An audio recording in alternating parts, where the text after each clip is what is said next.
Bon matin, bon coffee with vie, ting ting.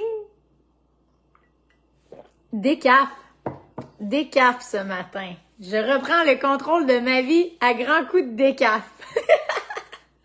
Comment ça va tout le monde? J'avais envie de venir un petit peu avec vous ce matin, prendre mon café, me déposer, discuter un petit peu de ce qui s'est passé dans ma vie ce matin et dans qu'est-ce que j'étais depuis quelques temps. Ça va faire au moins, je pense, 3 semaines que c'était vraiment difficile. Ça va faire un bon 3 semaines là, que ça commençait à être vraiment difficile pour moi. Mon rétablissement. Je m'explique. Dans les AA, on a les gens qui sont abstinents et tu as les gens qui sont en rétablissement. Tu peux être abstinent de toute substance, mais tu peux avoir laissé tomber ton rétablissement complètement par contre. J'étais abstinente, mais je n'étais plus en rétablissement depuis un bon moment. Mes pensées me faisaient peur. Mes pensées étaient vraiment en train de tourner vers le bas rapidement. Bon matin, ma belle Mélie. Bon matin, Catherine. Juste me dire si jamais vous m'entendez bien. J'ai tout le temps des problèmes de son, de ci, de ça, là, de je sais pas quoi. Fait que si jamais... Alors, j'étais en train de parler que c'est ça. Dans les derniers temps, je me faisais peur dans mes pensées. C'était vraiment des pensées de souffrance. C'était vraiment des pensées noires. Et puis dans les AA, on dit souvent tu peux être abstinent, je consomme plus, je bois plus d'alcool, je fume plus de cigarettes, je prends plus de drogue, j'ai coupé ma dernière dépendance affective que j'avais, j'ai tout clairé. Mais je faisais plus attention à mon rétablissement. Ton rétablissement, c'est quoi? Ton rétablissement, c'est les choses que tu fais qui prennent soin de ton corps, de tes pensées et de ton âme en même temps. J'avais une partie que je prenais soin de mon corps, je fais du breathwork à tous les jours, c'est sûr, oui, il y a ça. Mais mes pensées étaient vraiment pas des pensées de création divine, des pensées d'amour, c'était vraiment des pensées de peur, des pensées d'insécurité, des pensées de bon matin, ma belle Mélie, des pensées vraiment pas fines. Et ça fait depuis un bon 3 semaines que j'étais dans une spirale de vraiment d'auto-flagellation avec mes pensées. Je regardais mon corps, je lui disais des choses méchantes, je me trouvais grosse, je me trouvais pas bonne, je me trouvais pas belle. Et puis, je le savais que en coupant ma relation qui prenait tout l'espace, en fait, de ma sobriété, qu'il y aurait un trou d'estime personnelle parce que j'allais chercher beaucoup. Tu sais, cet homme-là me disait tout le temps comment que j'étais belle, comment que j'étais sexy, comment que j'étais merveilleuse, comment que j'étais ci. Fait que quand il me le disait, ça me faisait ressentir superficiellement ces choses-là. Et je le savais qu'en coupant cette relation-là, ça allait me mettre face à moi-même, à toutes ces voix-là. Parce que quand on est seul, on est mis face à toutes nos pensées, tous nos démons, et ça peut venir vraiment dangereux de rester dans ce trou noir-là que je me suis creusé durant les 3 dernières semaines, d'avoir coupé cette relation-là. C'est aller ouvrir la blessure la plus grande qui est chez moi, que je sais qu'on a plusieurs, cette blessure-là, la peur de ne pas être aimé, la peur d'être oublié, la peur d'être invisible, la peur de ne pas être à la hauteur. Et les peurs m'ont assailli durant les 3 dernières semaines, vraiment comme des flèches là, qui me perçaient partout, là, qui me rentraient dedans, là, clac, clac, clac.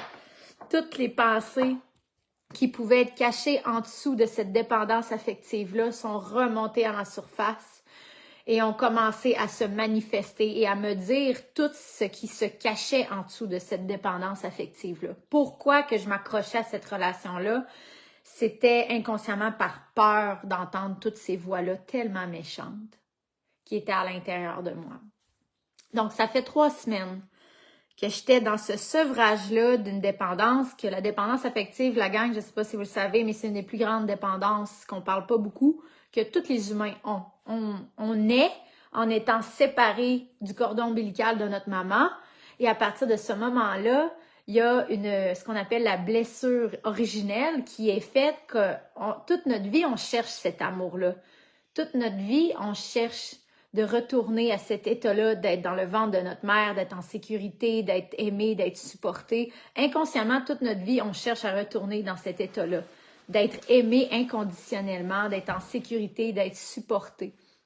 Et donc, toute notre vie, à partir de ce moment-là qu'on est séparé de notre mère, qu'on nous enlève ce lien tellement fort, on recherche et on projette ce besoin-là sur beaucoup de choses dans notre vie pour retrouver cette sécurité-là dans notre corps, pour retrouver cette sécurité-là qu'on a lorsqu'on est dans le ventre de notre mère. C'est ce qu'on appelle la blessure originelle dans le tantra. C'est magnifique, ça, si jamais tu n'as jamais entendu parler de ça. C'est le concept, en fait, de comprendre que toute notre vie, we're gonna long for something. Toute notre vie, c'est sûr qu'on va chercher à atteindre quelque chose, mais par contre, on va l'atteindre en essayant d'aller à l'extérieur de nous-mêmes. Fait que, exemple, tu es un enfant, tu es dans le ventre de ta mère, tu es en sécurité, tu as tous les nutriments que tu as besoin, tu es supporté, tu es bien, tu es en dépendance, tu es en fusion avec l'amour, avec la création, tu es bien. Tu nais au monde, le docteur t'arrache de là, il coupe le cordon, tac! Et là commence, pour tout être humain, la quête de vouloir retrouver cet état-là, cet état d'être aimé comme notre mère nous a aimés dans le ventre de la mère. Bon matin, Roxane. Donc, tout ça pour en venir au fait que la dépendance affective est complètement normale dans un sens parce que toute notre vie, on cherche à retrouver cet état d'équanimité, d'être bien, d'être aimé, d'être vu, d'être supporté, comme l'amour que notre mère avait pour nous à l'enfance. Ce qui est dangereux, c'est que tout le long de notre vie, on va se mettre des lunettes de distorsion pour essayer d'avoir cet amour-là. On va se mettre à faire beaucoup de choses pour avoir cet amour-là. On va développer beaucoup de comportements pour trouver cet amour-là. Et ça va être la plupart des humains, leur quête inconsciente de leur vie, de trouver cet amour-là, de revenir dans cet état « Ah, je suis en sécurité, je suis dans le ventre de ma mère, je suis aimée, tout va bien. » Et on peut toute notre vie chercher ça dans d'autres choses, ce qu'on appelle les projections. Donc moi, j'ai cherché cet amour-là longtemps dans le party. Pendant très longtemps, j'ai cherché, s'il te plaît, j'ai cherché cet amour-là dans le regard des autres pendant que je faisais le party. Parce que j'avais tellement un manque d'être aimée que j'essayais de le remplir par quoi que ce soit qui était possible. Pour moi, c'était le party. Sur le party, j'étais le centre de l'attention. Ça, pour en avoir, j'en avais. Jusqu'à temps que ça vire au vinaigre, par exemple. Puis que là, je sois beaucoup trop le centre de l'attention et que ça vienne vraiment honteux, ce que je faisais pour avoir l'attention. C'était comme une faim, une soif sans fin, en fait, d'avoir de l'amour. Et donc, pendant plusieurs années de ma vie d'adulte, moi, mon amour, j'ai essayé de la trouver dans le party, dans l'alcool, dans la drogue, dans tout ça, et les hommes. Et si je parle de ça, c'est que j'ai tout enlevé ça de ma vie dans les 2 dernières années. J'ai enlevé le party et donc l'attention. J'ai enlevé la drogue, donc l'engourdissement. D'ailleurs, peux-tu t'asseoir, s'il te plaît? Assis-toi. Couché. Donc, dans le party, j'allais chercher tout ça. Quand j'ai coupé l'alcool, j'ai coupé la cocaïne, j'ai coupé la cigarette, ben tout ce qui me restait, c'était la dépendance affective. Fait que ça a pris le lot de toutes mes insécurités. Donc, il y a 3 semaines, quand j'ai décidé de tirer la plug de cette relation-là, maintenant, je viens vous en parler. C'est pour ça que je voulais venir vous en parler. Avec recul, j'aurais dû m'entourer de plus de support. J'aurais vraiment dû me setter un soutien autour de moi qui savait que je m'en allais enlever la plus grande dépendance, qui était la dépendance affective de ma vie. Maintenant que j'en ai plus aucune dépendance, cette dépendance-là était vraiment ma corde de vie pour mon amour, pour être vue, pour être aimée. Et en l'attirant, j'ai enlevé toutes ces illusions-là, puis je me suis ramassée face à face dans ma marde, là. Je me suis ramassée face à face avec toutes les versions de Véro qui trouvent que Véro est pas... toutes les voix les pires que tu peux entendre, je les ai entendues. Et quand on arrête une addiction, c'est souvent ça qui se passe. C'est que tu vas entendre toutes ce que tu voulais pas entendre. C'est à ça que ça sert une addiction, en fait. Ça sert à te protéger pendant un certain temps avec une illusion que tout est correct. Mais quand tu enlèves le voile de cette addiction-là, en dessous, ton caca revient toujours à la surface. Et là, tu as besoin de support. Et je peux pas le mentionner encore plus que ce que je le fais en ce moment, dans le sens que il y a 3 semaines, quand j'ai décidé de terminer cette relation-là, j'aurais dû m'assurer que j'avais des meetings AA ou NA qui étaient à mon horaire, que j'avais des gens qui étaient là pour traverser cette épreuve-là avec moi, qu'il y avait des gens qui étaient au courant que je m'en allais dans un trou noir épeurant, que j'étais terrorisée puis que j'aurais besoin de support puis de parler à des gens. Moi, j'ai arrêté de faire du meeting depuis que j'ai déménagé de Saint-Raymond et ça me manque tellement parce que, comme on le dit dans les AA, tu peux être abstinent, mais ne pas t'occuper de ton rétablissement. Et c'est ce que je trouve que dangereusement, j'ai pris la route de récemment. Puis ce matin, j'ai partagé au studio parce que je partage absolument tout ce que je traverse avec transparence, tout ce que je vis au studio, je le partage ouvertement. Et ce matin, c'est ce que je disais, que je trouve que j'ai mis en danger ma sobriété. En partant de la Malbaie, j'avais peut-être pas réalisé à quel point que le fleuve était un ancrage pour moi dans ma sobriété, à quel point que le fleuve était mon or. Et depuis que je suis partie, je me sens complètement perdue. Pour être honnête avec vous, là, je sais pas je suis où. Je sais pas je suis où. Genre, je suis en Estrie, puis j'ai perdu tous mes points de repère. J'ai plus mes meetings AA, j'ai plus mon fleuve, et pour vrai, je me suis mis en danger. Et si je voulais venir en parler ce matin, c'est que j'ai demandé un miracle hier. Hier soir, je me suis couchée dans une souffrance, dans une solitude et dans des pensées tellement noires et j'étais plus capable. Et hier, j'ai eu un appel à l'aide à Dieu. J'ai dit là, je peux pas continuer comme ça. C'est même pas une question de consommer rendu à ce moment-là. C'est pas que j'avais peur de rechuter, c'est que j'avais peur pour ma vie, en fait. Et puis, hier soir, en me couchant, moi, mon mois de janvier, on dirait que ça a été juste ça, là. Un élastique, un étirement de ma capacité de résilience face à ma sobriété si je déménageais, si j'enlevais une dépendance affective, si je coupais une relation, si j'arrêtais... Bon, j'ai tellement enlevé d'affaires que je me suis ramassée dans un vide. Et ça, c'est dangereux. Et là, je le réalise que j'ai pas fait ça de la bonne façon. J'aurais dû m'accompagner de quelqu'un pour faire ce processus-là. Surtout que j'ai vécu 2 déménagements dans les 2 dernières semaines. Allô, Elena? Oui, Isabelle Houle, je la connais. Ouais, Elena, l'affaire, c'est que je suis pluguée après plein de gens. C'est ça hier dans ma prière que j'ai demandé avant de me coucher à Dieu. Parce que j'ai toutes les ressources que j'ai besoin. J'ai des amis qui m'aiment. J'ai Evelyne de Sobre et Branché, j'ai mon breathwork, j'ai l'hypnose, j'ai une mère en or, une meilleure amie en or. C'est pas que je suis pas entourée. C'est que mon cœur était comme mort. Il y avait plus rien qui rentrait ou qui sortait depuis que j'ai terminé cette relation-là il y a 3 semaines. Ça a tellement été souffrant de terminer cette relation-là. Et de le faire en sobriété, que mon cœur a juste fait fuck that shit, genre on shut down. It's too hard. Puis c'est là que je le vois que c'est dangereux, que c'est pas parce que c'est pas de l'alcool, que c'est pas parce que c'est pas de la cocaïne, que lorsqu'on arrête une dépendance comme la dépendance affective, qu'on n'a pas besoin de support. Parce que dans le fond, moi, j'allais me nourrir dans cette relation-là. Il me disait que j'étais belle, il me disait que j'étais sexy, que j'étais drôle, que j'étais incroyable. Fait que je pouvais aller chercher de lui toutes ces choses-là qu'en fait, je pensais pas. Puis pour vrai, j'ai une belle confiance en moi, la gang. Là. Vous le savez, là, I love myself, I love what I do, I believe in what I do. J'ai une confiance dans tout ce que je fais, le studio, le breathwork. Mais par contre, mon amour propre, je pensais pas qu'il était aussi bas qu'il était. C'est ça que je suis allée visiter dans le caniveau des 3 dernières semaines. Je suis allée plonger dans l'intérieur de cette noirceur-là lorsqu'il n'y a plus de distraction. Puis, ça n'a pas été facile de voir à quel point à quel point je m'aimais pas. Tu sais, je suis bien dans ma peau, je suis bien dans mon corps, mais je sais pas ce qui s'est passé, mais les 3 dernières semaines, en terminant cette relation-là, en sobriété, j'ai vraiment été rencontrer toutes les versions de moi qui avaient quelque chose de méchant à me dire. Puis il y avait de quoi à dire en esti, là. C'était intense, là.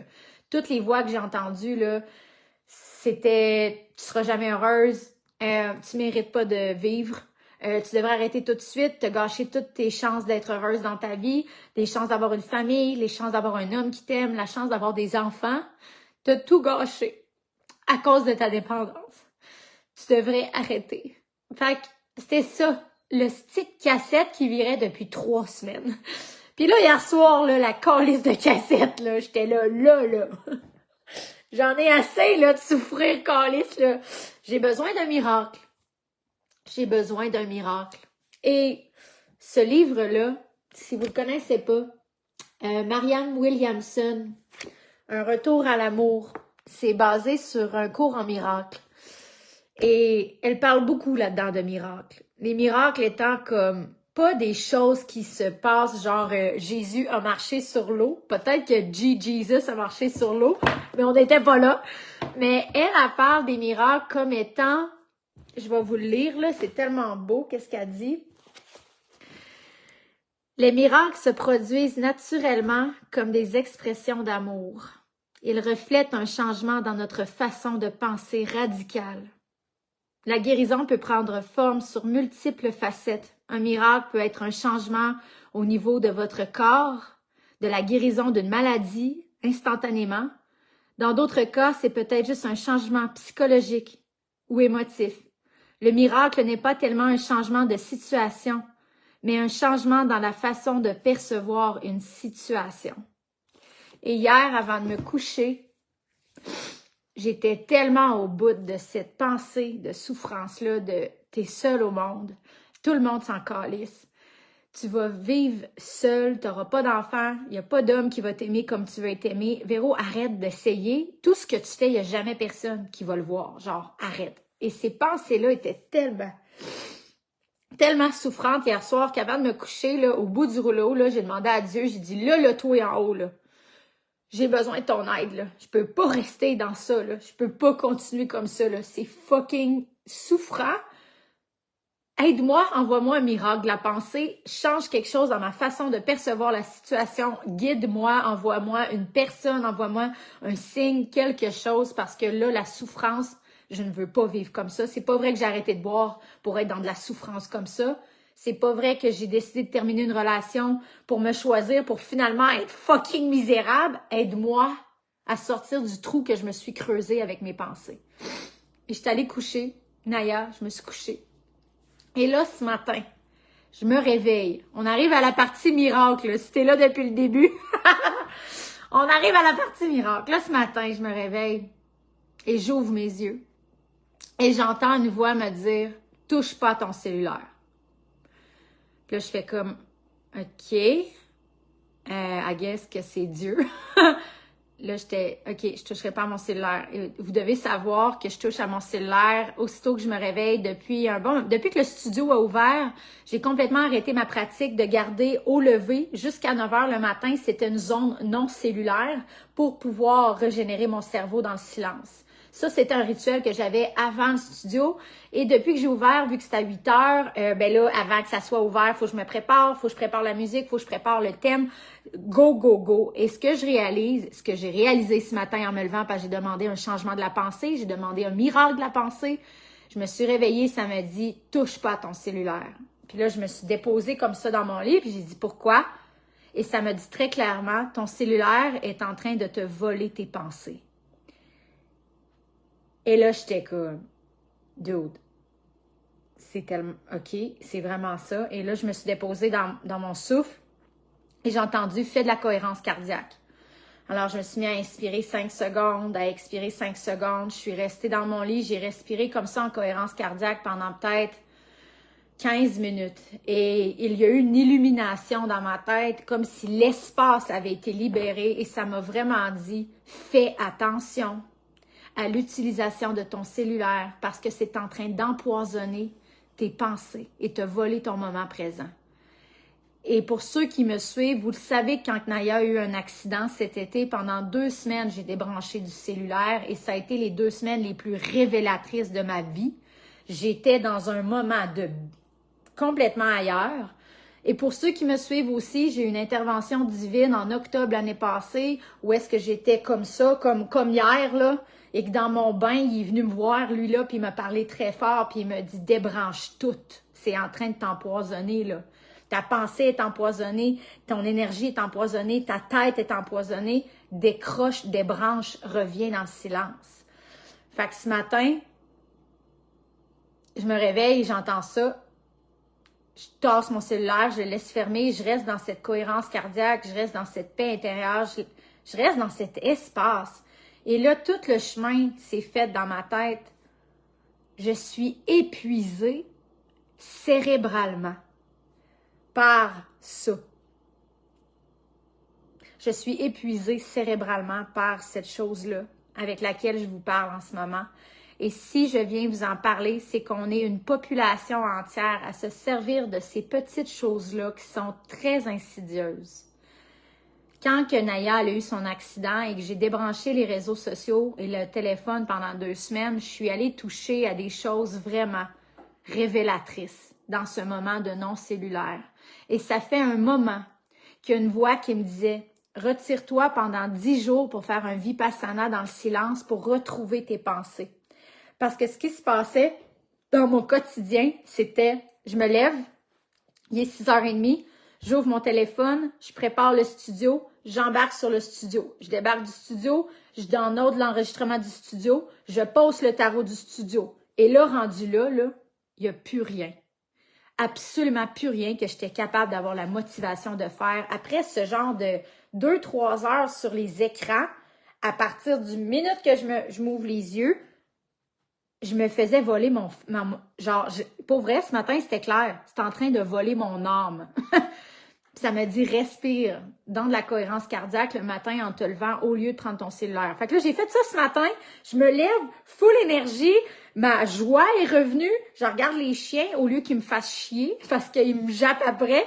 Je leur dis, hey, vous avez envie d'aller courir? Let's go, on y va. Je mets mes souliers de course, on s'habille. Je suis allée courir au bout du rang. Je suis revenue. Puis là, j'ai fait, oh my God. Merci, mon Dieu. Merci, mon Dieu, de m'avoir montré clairement, après que j'aille demander, là, je veux que vous vous rappelez qu'hier soir, avant de me coucher, je suis en larmes. J'ai fait une vidéo hier soir avant de me coucher. D'aide. Je demandais de l'aide. Des gens qui connaissaient des gens qui pouvaient m'aider en ce moment parce que je comprenais pas ce qui se passait. Et avant de me coucher, j'ai demandé à Dieu, j'ai dit, s'il te plaît, envoie-moi un miracle de la pensée pour que je vois cette situation-là d'un autre œil. Help me see what I cannot see right now because it's fucking painful. Je peux pas, là. Ça fait 3 semaines que je suis de même dans le gravel, puis que j'ai drip. Puis c'est comme, aide-moi à prendre le dessus. Je demande ça hier, puis en me levant. Je l'ai entendu clairement que c'était lui. Je le sais quand c'est lui parce qu'il y a un frisson qui me traverse le dos jusque dans le bas de la colonne. Je le sais quand c'est lui qui vient me parler. Puis ce matin, il me l'a dit clairement. Ton cellulaire est en train de voler tes pensées. Fais attention. Protège tes pensées. Puis tu sais, la gang, là, je vais en parler ce soir après avoir partagé ça avec Steph, ma partenaire de combustion divine. On a décidé de faire un live ce soir, combustion spontanée. Hola Caro, hola Gab, Mélissa, tu mets tellement de mots sur ce que je vis en ce moment avec le salon Expose ta magie. Ouais, je sais, tu m'en as parlé un peu, Mel, comment que ton cerveau est comme overloadé. Ça, là, tu sais comment que la cigarette, dans le temps, on disait que c'était bon pour la santé, puis que tout le monde fumait, il y avait ça dans les bureaux de docteur, il y avait ça dans les bureaux de pharmacie. Fumez, ça vous relaxera.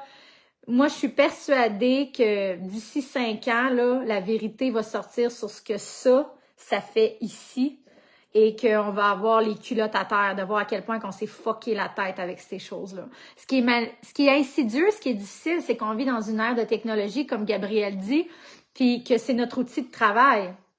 La plupart de nous, entrepreneurs, on doit être sur ces choses-là. Et moi, en tant que dépendante, ce que ça veut dire quand je dis que je suis dépendante, c'est que j'ai des comportements de dépendance qui s'instaurent très rapidement. Tu vas me donner un nouveau jouet, je vais être dessus 24/24. Tu vas me donner une nouvelle dépendance, je vais tomber en amour, esti, comme si t'étais un dieu, puis je vais être là, je vais être obsédée, je veux, plus. C'est dans mes gènes.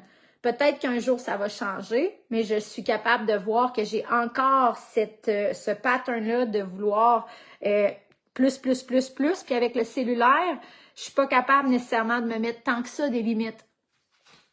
Donc, ce matin, c'était clair. Si tu veux te donner une chance de pouvoir continuer de la sorte avec le studio, avec ta business en ligne, tu sais, là, ça brasse. Il y a beaucoup de choses là en mouvement. Il y a le studio en ligne à tous les matins. Il y a les masterclass qui sont aux 2 semaines, qui sont inclus dans le membership. Donc, il y a des masterclass qui doivent rouler. Il y a les combustions divines à tous les mercredis aux 2 semaines. Il y a mes séances gratuites d'Hypno-Breath Flow à tous les lundis aux 2 semaines. Il y a le bar à méditation Bloom le mardi et le jeudi. Il y a beaucoup de choses que Véronique Pelletier s'est mis dans son assiette, là. Puis est-ce que Véronique Pelletier, elle a mis beaucoup de choses dans son assiette pour pas aller voir le vrai vide à l'intérieur? Moi, je trouve que ça recommence à ressembler à ça un petit peu, là. Connaissant mes patterns d'addiction, quand, tu sais, je me vois aller, là. Si je m'étourdis pas dans une relation, je m'étourdis dans le travail. Et là, de voir tout ce que j'ai mis sur mon assiette de travail, on dirait que j'essaie de m'étourdir, là. Je sais pas vous autres, mais moi, je vois un petit pattern d'étourdissement et d'engourdissement avec le travail, là. Est-ce que j'ai peur d'être immobile et de rien faire? Peut-être. Peut-être. Gabrielle, j'ai réussi à lâcher la clope. Wow! Tellement content. J'ai compris qu'il n'y a rien qui va me mener dans ma vie. C'est tellement beau ce que tu viens de dire, Gab, parce que quand on commence le chemin de la conscience, là, puis qu'on voit sont où nos chaînes, c'est bien dur de continuer à avancer avec ces chaînes-là consciemment. Je suis tellement contente pour toi, pour la clope. C'est une chose à la fois. Une chose à la fois. Puis là, je réalise que ce que j'ai mis dans ma vie, c'est un petit peu trop intense. J'ai mis 2 déménagements en dedans de 3 semaines. La fin d'une relation qui était le centre de mon univers. Un homme que j'aimais de tout mon cœur depuis le début de ma sobriété, qui était comme un père. Et déménager puis quitter le fleuve et ne plus faire de meeting AA.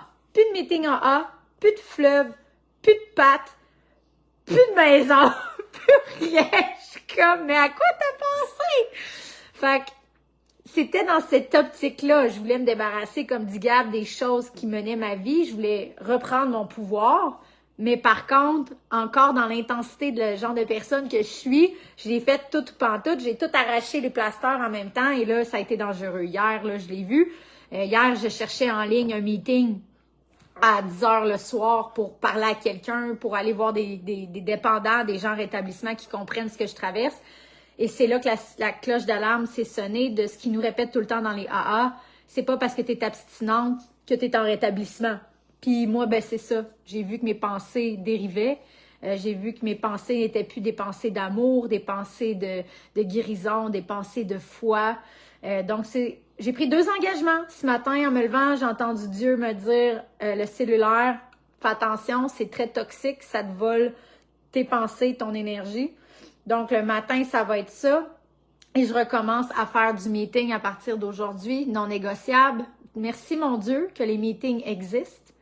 Merci, mon Dieu, que j'aille la force de ne pas m'être laissée envouer puis tenter par hier, aller au bar puis juste m'engourdir. Comme je l'ai dit en début du live, c'est plus tant ça. Je suis plus tant rendue à rechuter. Je rechute dans mes pensées. C'est ce qu'on appelle une rechute de pensée, en fait. Mes pensées étaient en rechute, là. Grosse rechute. À contre-courant, il y a une page gratuite avec des gens que tu peux parler et rejoindre selon ton besoin, justement. Ah, merci, Elena. On est tellement dans ce chemin-là. Puis c'est drôle parce que hier, j'écoutais Grain d'espoir, le podcast avec Marie-Pierre Morin. Puis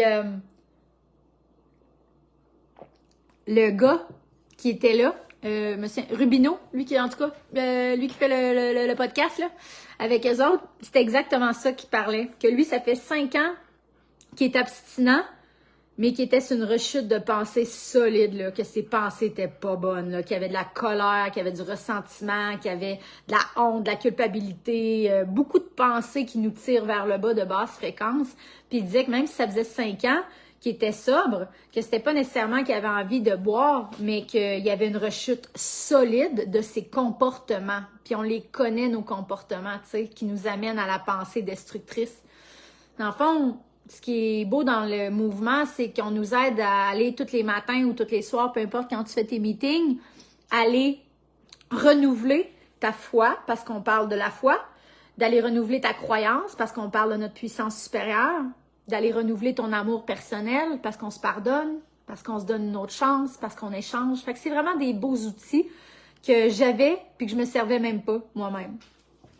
L'alcool, c'est un deuil. Si tu n'es pas prête, l'alcool va gagner sur toi. Je parle par expérience. L'obsession de boire disparaît quand tu es prêt d'arrêter. Tellement. On prévoit toujours nos rechutes inconsciemment. Oui, parce que tout se passe dans l'inconscient. Tout se passe dans l'inconscient avant qu'on en soit conscient. Puis, je vais vous laisser là-dessus parce que j'ai un bel appel découverte à 10 heures, mais un miracle. Ce matin au studio, on a respiré là-dedans. On a respiré dans la force de croire que ça existe, de demander de l'aide puis qu'elle se présente, que ce soit à travers une pensée, que ce soit à travers un humain, que ce soit à travers une situation, une synchronicité, de croire qu'on a le droit de demander de l'aide en haut, puis que c'est bien rare qu'il l'envoie pas quand tu es rendu au moment que tu as besoin de l'avoir, la réponse. Et je l'ai vu, la réponse, ce matin, puis c'est tellement une révélation que je pensais pas que ça serait ça. Tu sais, j'étais comme, faut-tu que j'arrête le café? Faut-tu que je me remette en forme? Faut-tu? J'avais même pas pensé à mon cellulaire. J'avais même pas pensé à mon cellulaire. C'est capoté. Puis c'est ça, ce soir, avec Steph Lady D, on va faire un live là-dessus. Parce que là, on s'est parlé ce matin, puis elle était comme « Yo, girl, je suis tellement là-dedans aussi. » Puis là, il y en a plein qui m'ont écrit « Je suis tellement là-dedans aussi. » Puis tu sais, comment que je suis advocate de l'alcool, de la drogue, de la dépendance affective, des deuils. J'aimerais vraiment commencer à parler plus des cellulaires. Je trouve qu'on n'en parle pas assez parce que moi, j'ai vu comment que ça l'a... Pour vrai, récemment, comment que ça l'a volé mes pensées, ça m'a amené à un endroit très noir, le fait que j'étais tout le temps là-dessus. Et le fait de débrancher ça m'a redonné mon espace dans ma tête. Fait qu'il y a quelque chose que c'est vraiment important qu'on parle. Peut-être qu'il y en a qui ne savent même pas. Peut-être qu'il y en a qui ne le savent même pas en ce moment, qui ont une dépendance à leur cellulaire. Puis qu'en dessous de ça, ça cache plein d'autres bébites qu'on engourdit. Comme j'ai dit en début de live, toute notre vie, l'humain, on recherche cet amour-là qu'on a à la naissance de notre mère. Si t'as pas écouté le début, c'était tellement beau. Je t'explique de où est-ce que ça vient, cette fameuse dépendance-là, à vouloir s'auto-réguler avec quelque chose à l'extérieur de nous. Un chum, une blonde, une dépendance. On essaie de trouver cet amour-là parce qu'on le cherche, parce qu'à la naissance, on est dans cet amour-là, dans le ventre de notre mère, puis on est tellement bien. Puis là, on est arraché de ça, puis toute notre vie, en fait, est une quête de trouver comment se réguler, de trouver comment se réguler nous-mêmes en l'âge adulte, de s'aimer nous-mêmes, de se pardonner à nous-mêmes et de se permettre de guérir et de s'aimer sans projeter ça sur les autres autour de nous, de se reparenter nous-mêmes, d'arrêter d'attendre que quelqu'un te sauve, d'attendre que quelqu'un t'aime pour que tu puisses t'aimer, parce que je vais te le dire, là, moi, pendant 2 ans de sobriété, ma dépendance affective a été ma plus grande dépendance. Et c'est ça que je viens de traverser les 3 dernières semaines, là. C'est le creux d'avoir coupé cette dépendance-là pour réapprendre à m'aimer moi-même, Véronique. Donc, c'est sûr que ça allait être difficile. C'est sûr que j'ai entendu des voix vraiment pas fines, mais il fallait que je les entende pour leur dire « c'est pas vrai ». C'est pas vrai que je serai jamais aimée. C'est pas vrai que je mérite de mourir. C'est pas vrai que je mérite pas le bonheur. C'est pas vrai que j'aurai pas d'enfant. C'est pas vrai. C'est pas vrai. Mais il fallait que j'aille les rencontrer, ces voix-là, pour les confronter et leur dire non. Je décide de vivre. Je décide d'être heureuse. Et je décide que j'ai droit à l'amour parce que je suis amour. Je n'ai pas besoin d'attendre après personne pour me donner cet amour-là parce que je le suis fondamentalement. Tu es créé par l'amour qui a créé tout l'univers, a créé toi dans ta beauté de ce que tu es. Fait que c'est ça que je suis allée réapprendre dans la noirceur des 3 dernières semaines, à me réaimer moi pour moi, de la bonne façon, pas dans aucune dépendance, avec courage. Alors voilà. Je vais vous laisser. Je vous aime. Je m'en vais à mon appel découverte avec une magnifique femme. Et ce soir, avec Steph, on parle de ça plus en détail vers 20h. Je vous aime. Bonne journée. Bye!